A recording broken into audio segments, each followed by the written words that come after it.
পৃথিবী ধ্বংস হওয়া বা কিয়ামত সংঘটিত হওয়ার সবচেয়ে বড় আলামত সর্বশেষ নবী হযরত মুহাম্মদ সাল্লাল্লাহু আলাইহি ওয়াসাল্লামের আগমন। আজ থেকে 1400 বছর আগে এই আলামত দেখা দিয়েছে।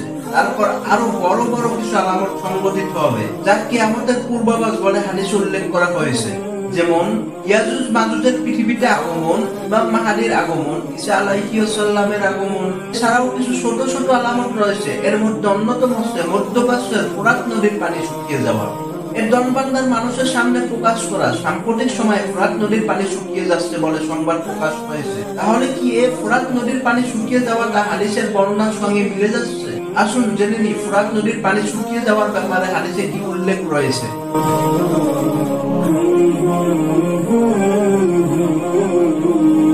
রাসূল সাল্লাল্লাহু আলাইহি ওয়াসাল্লাম খুবই গুরুত্বপূর্ণ ভবিষ্যৎবাণী করেছেন।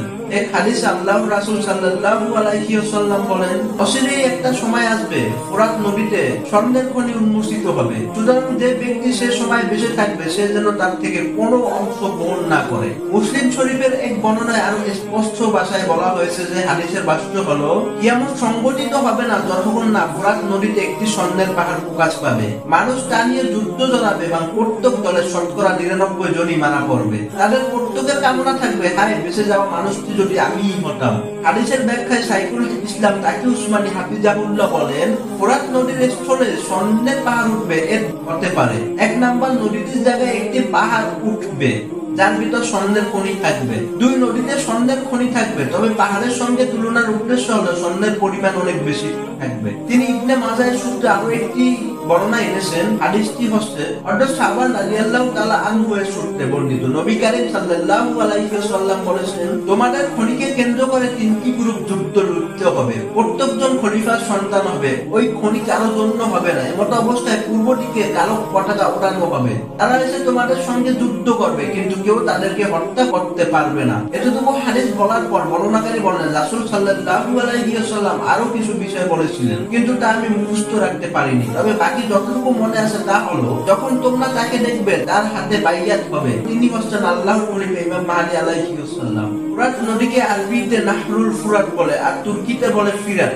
এই ফিরাত বা ফোরাত নদী দক্ষিণ পশ্চিম এশিয়ার একটি নদী। এটি তুরস্ক উৎপত্তি লাভ করে সিরিয়া ও ইরাকের ভিতর দিয়ে প্রবাহিত হয়ে দজলা নদীর সঙ্গে মিলিত হয়েছে এবং শাক আল আরব নামে পারস্য উপসাগরে গিয়ে পতিত হয়েছে। ওরা তো দজলা নদীর পানি ব্যবহার করে প্রাচীন মেসোপটেমীয় সভ্যতাগুলো বিকাশ লাভ করেছিল। প্রাচীন সুমেরীয়, ব্যাবিলনীয় এবং অসরীয় সভ্যতাগুলো বিকাশ লাভ করেছিল এই নদীকে ব্যবহার করেই। ফোরাত নদী 2700 কিলোমিটার দীর্ঘ এবং এর অববাহিকার আয়তন প্রায় 4,40,000 বর্গ কিলোমিটার।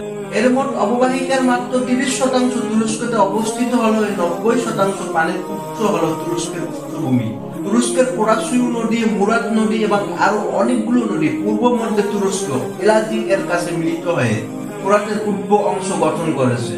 তারপর নদীটি আলাপ শহরের 120 কিলোমিটার উত্তর পূর্বে সিরিয়াতে প্রবেশ করেছে। পূর্ব সিরিয়াতে এর সঙ্গে দক্ষিণ পূর্ব তুরস্ক থেকে আগত খাবুন নদী নামের একটি উপনদী মিলিত হয়েছে।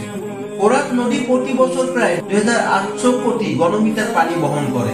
এপ্রিল ও মে মাসে নদীটি সর্বোচ্চ পানি ধারণ করে। ফোরাত নদীটি অনেক গভীর নয় বলে এতে ছোট ছোট নৌকা ছাড়া আর কিছু চলাচল করতে পারে না। এটি মূলত তার পার্শ্ববর্তী শহরগুলোতে পানি সরবরাহের জন্য খুবই গুরুত্বপূর্ণ। তাই দেখা যায় নদীটি তুরস্ক, সিরিয়া ও ইরাকের মধ্যে রাজনৈতিক অস্থিরতা সৃষ্টির অন্যতম একটি মাধ্যম। এই তিনটি দেশে জমিতে সেচ দেওয়া ও পানির অন্য কাজের জন্য ফোরাতের উপরই নির্ভরশীল। তাই দেশগুলো নিজেদের স্বার্থে নদীতে বিভিন্ন বাঁধ নির্মাণ করে লাভবান হতে চায়। সিরিয়া, তুরস্ক ও ইরাক সরকার এখন পর্যন্ত 12টি বাঁধ নির্মাণ করায় 1999 সালের পরে ফোরাত নদীর পানি আশঙ্কাজনক হারে কমতে শুরু করে। আঞ্চলিক রাজনীতির কারণে ফোরাত যেমন আলোচনার কেন্দ্র, তেমনি ধর্মীয় কারণে ফোরাতের নাম মুসলিম